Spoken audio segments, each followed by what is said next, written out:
It was the most perfectly executed heist in history. One man woke up as a general and went to bed as an emperor. How could he steal an entire empire in just one night? Picture this. It's the fourth day of the first lunar month, 960 AD. Dawn is breaking, but the sky remains dark. The military camp at Chenqiao is heavy with silence, until a yellow imperial robe is thrown over the shoulders of Zhao Kuangyin. In an instant, all the soldiers drop to their knees. Their voices boom in the cold morning air. Long live the emperor. Under the flickering firelight, Zhao Kuangyin's fate, and the fate of an entire era, changes forever. Few knew that 9 years earlier, Zhao Kuangyin had watched this exact same scene play out. Back then, he was just an ordinary soldier standing in the background. He watched his own general get forced onto the throne. A seed was planted in his mind that day. 9 years later, the same drama would unfold once again, but this time, the nobody standing in the background would be the man in the spotlight. To understand how he pulled this off, we first need to look at the world he was born into. Born into a military family in 927 AD, Zhao Kuangyin is often nicknamed Big Zhao by modern gamers and history fans because he was the eldest surviving son. Ancient historians claim that when he was born, the room filled with a red light and a sweet fragrance, and his skin even glowed golden for 3 days. Today, doctors would probably call this severe newborn jaundice, but back then, people called it the mandate of heaven, a sign that he was chosen to rule. His birth sounds like legend, but he grew up in the terrible 5 dynasties and 10 kingdoms time. To put it in Western terms, imagine Rome's crisis of the 3rd century, only infinitely more brutal. In just 53 years, 5 dynasties fought to rule northern China, with 13 men taking the throne. The average emperor was killed after a mere 4 years.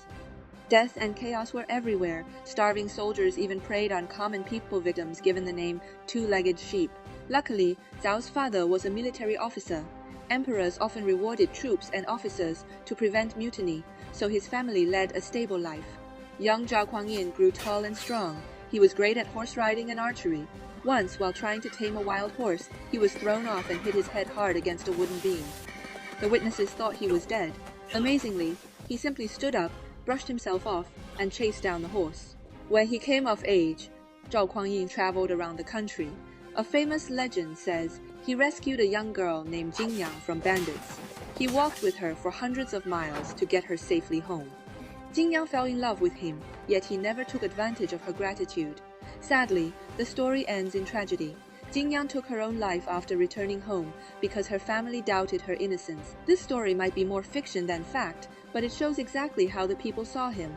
In an age full of brutal, backstabbing warlords, Zhao Kuangyin was famous for one rare trait: honor. Still, Zhao Kuangyin hadn't found his path in life. One day, he stayed at a temple. An old monk, who was skilled at fortune-telling, gave him simple advice: go north. Good fortune is waiting for you there. So, he headed north to find his fortune, walking straight into the center of a chaotic and violent world. Zhao Kuangyin joined the army of a powerful general named Guo Wei. It was here that he received a masterclass in power that would change his life. In 950 AD, he watched a young paranoid emperor try to kill Guo Wei. The plan backfired. The emperor was killed instead, and the victorious army looted the capital. But the real lesson happened months later. A desperate message arrived saying the Khitan army was invading. The court ordered Guo Wei to march north and stop them. On the way to the border, the soldiers spontaneously mutinied. They wrapped Guo Wei in a yellow flag and hailed him as the new emperor. This was the start of the later Zhou dynasty. Standing in the crowd, Zhao Kuangyin realized the truth. In this era, the throne wasn't granted by heaven, it was taken by the men with the sharpest sword. He hid his ambition deep inside and waited. After Guo Wei died, his adopted son, Cai Rong, took the throne. Known as Emperor Shizong, he was a brilliant, far-sighted ruler. In the year 954, at the Battle of Gaoping, Zhao Kuangyin finally proved his worth. The northern Han had allied with the powerful Khitan army to launch an attack on the later Zhou. It was a massive invasion. When other generals fled the battlefield in terror, Zhao led a desperate charge directly into the enemy lines. He shattered their formation, soaked the battlefield in blood, and became famous overnight. During another campaign at Xingliu Pass, an enemy general suggested they pause to line up their troops for a fair fight. Zhao smiled and agreed. But as soon as the enemy was ready, Zhao charged in alone, slashed the enemy general across the head, and captured another officer alive. It sounds like a kung fu movie, but it was recorded in the official records. And yet, he was not only a brave warrior, but also a man of strict discipline. Even his own family couldn't break his rules. One night, his father, Zhao Kuangyin, arrived at the city gates and ordered them opened. Zhao Kuangyin refused, saying, "Father and son are close, but opening and closing the city gates is state business." His father had to wait outside until dawn. Thus, Emperor Taizu trusted him even more. He let Zhao reorganize the imperial army, cutting out the weak and picking out the best. Using this opportunity, Zhao secretly built a circle of sworn brothers loyal only to himself. Taizu never realized he was handing the empire's fate to the man who would eventually take it over. In 959 AD, Taizu was winning a massive war in the north. He captured 17 counties in just 42 days, but just as he was about to win it all, he fell suddenly ill. On the way back to the capital, a mysterious wooden board was found in a leather bag. Carved into it was a prophecy: the commander of the palace guard will become emperor. The commander at that time was the emperor's brother-in-law, Zhang Yongde. Wary of the prophecy, Taizu fired him and replaced him with the man he still trusted, Zhao Kuangyin. Overnight, Zhao gained absolute control over China's finest army. Did Zhao plant that board? Maybe. Or maybe a rival official framed Zhang Yongde to cause trouble. Either way, when the brilliant Emperor Taizu died at just 39, Zhao Kuangyin was left holding the leash of the most powerful army in China. Taizu was one of the few wise and capable rulers in an era filled with bloodshed and betrayal. He laid the groundwork for national unification, cracking down on corruption and reforming tax laws. If he had lived 10 more years, Zhao Kuangyin would likely have remained a loyal general, but fate was cruel to the emperor and kind to the usurper. After Taizu's death, his 7-year-old son Cai Zongxun became the new emperor.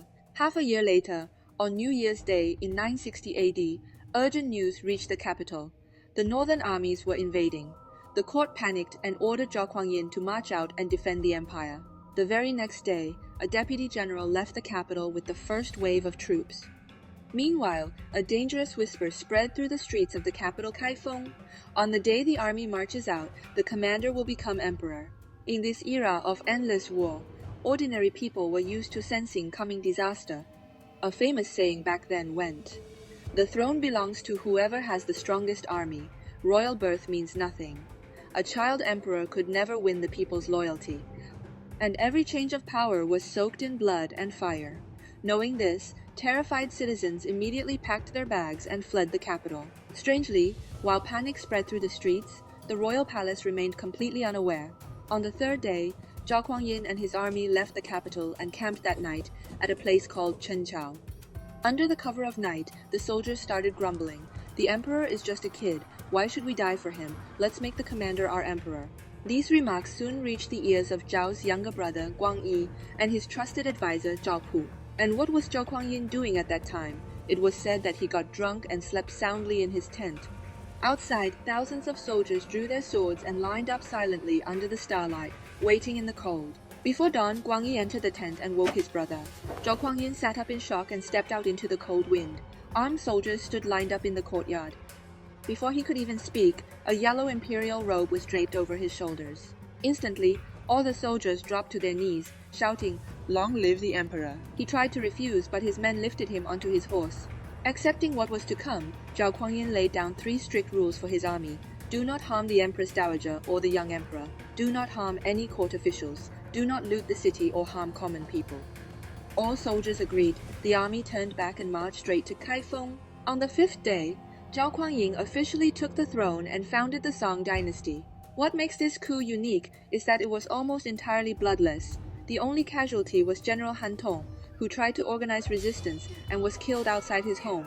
In an age of brutal military coups, this one was unusually peaceful. Only a ruler who truly cared for people could achieve this. That's the famous story of the Chenqiao Mutiny. It's a story nearly all Chinese people know. But do you believe it? He just went to sleep one night and woke up as an emperor. Almost every modern historian agrees that this was a grand performance. Look at the suspicious details. As soon as Zhao took the throne, the invading northern army just vanished without a fight. There was no real invasion. It was all fake news, designed to get the imperial army out of the capital legally. Staying inside the capital, Zhao had no right to deploy the troops. Only once the army marched outside the capital could he seize full control and stage his coup. Even more suspicious was the yellow robe itself. Secretly making a yellow robe was a capital offense. When his old boss Guo Wei mutinied years earlier, his men had to use a torn yellow flag. Yet at Chenqiao, a perfectly tailored imperial robe miraculously appeared at dawn, fitting him perfectly as if it had been prepared long in advance. This was not a spontaneous mutiny, it was a flawless, pre-written script. After founding the Song dynasty, Zhao Kuangyin put down 2 rebellions and stabilized his rule, but one serious problem remained on his mind. He had just gone from a general to an emperor. How could he stop his own generals from repeating exactly what he had just done? In July 961 AD, Zhao Kuangyin invited his top generals to a banquet. After a few cups of wine, he sighed deeply. Being an emperor is exhausting. I never sleep soundly at night. Honestly, I was happier when I was just a general. Everyone wants this throne. The generals were terrified. They dropped to their knees and swore full loyalty to him. Zhao Kuangyin looked straight at them and said slowly, I trust you, but what if one day your soldiers force a yellow robe onto your shoulders? Could you say no? The generals broke out in a cold sweat and pleaded for a solution. Zhao made them an offer they couldn't refuse.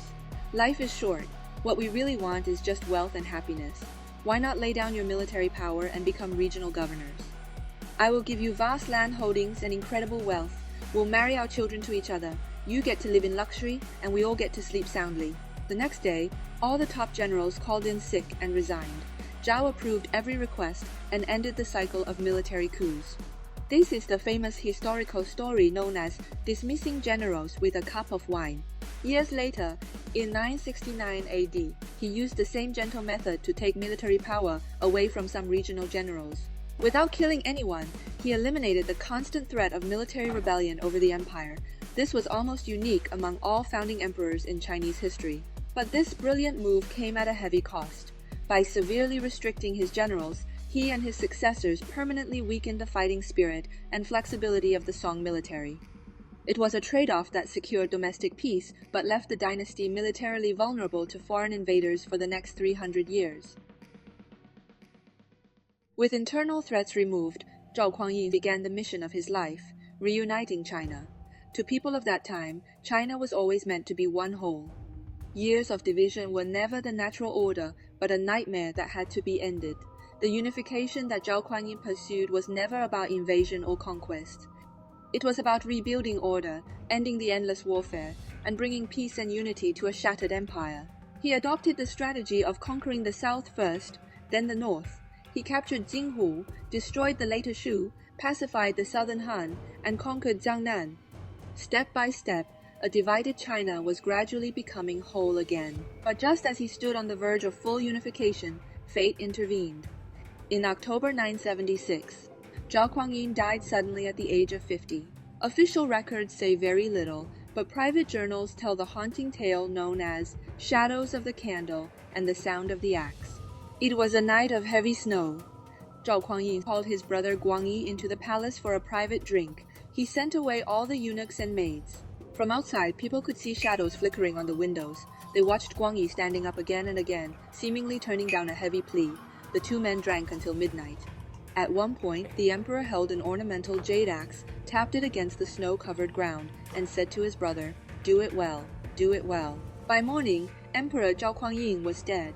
The empress desperately ordered a eunuch to fetch the emperor's son to the palace and take the throne, but the eunuch summoned Guangyi instead. Guangyi seized the initiative and took the throne right beside his brother's coffin, becoming the second emperor of the Song dynasty. This became one of history's greatest unsolved mysteries. Did Big Zhao die of natural illness? He was a heavy drinker. Drinking too much on that cold, snowy night may have caused a sudden heart attack. Or was he poisoned by his younger brother? Guangyi was the last person to see him alive, and the biggest beneficiary of his death. Strangely, shortly after Guangyi ascended the throne, Big Zhao's 2 grown sons, along with his youngest brother, died one after another under suspicious circumstances. Another unsolved puzzle remains. Why pass the throne to his brother rather than his own son? It was said their mother left a will ordering Big Zhao to pass the throne to his brother after his death to avoid the risk of a child emperor. Yet Big Zhao may have secretly intended for his own son to inherit the empire. His long hesitation made Guangyi feel desperate and threatened. The man who ended an era of endless bloodshed left behind a lasting mystery. that quiet snowy night may have held 30 years of brotherly love or a final cup of deadly wine. Rising from the endless wars of the 5 dynasties, Zhao Kuangyin brought an end to 2 centuries of warlord division and chaos. He reunited the core lands of China and founded an era known for culture and a scholar-dominated regime. Inside the royal temple, he set up a stone tablet with a secret oath carved into it. One of its rules was this: never kill scholar officials or those who speak out to criticize the court. Before him, generals ruled by the sword, and officials who disagreed were often slaughtered. Instead of ruling through terror, Zhao Kuangyin won people's loyalty with kindness and respect. This fundamental shift from military dictatorship to scholar-dominated rule is the exact reason the Song dynasty blossomed into a global golden age of art, science, and philosophy. He valued education, expanded the imperial exams, and fought corruption. Most importantly, he led by example. Even as emperor, he wore old clothes and took simple carriages to court. Once he saw his daughter wearing a dress decorated with kingfisher feathers. He immediately told her to take it off. His daughter was confused. He explained, "If you wear this, every noble in the capital will follow your lead. Demand will grow sharply, and countless kingfishers will be hunted to death. Our family must never set such a terrible example. As the emperor ruling the whole nation, why did he live so simply? First, he wanted to change the extravagant and violent customs of the 5 dynasties period. Second, he saved every coin in a special royal treasury called the Fengzhuang Treasury.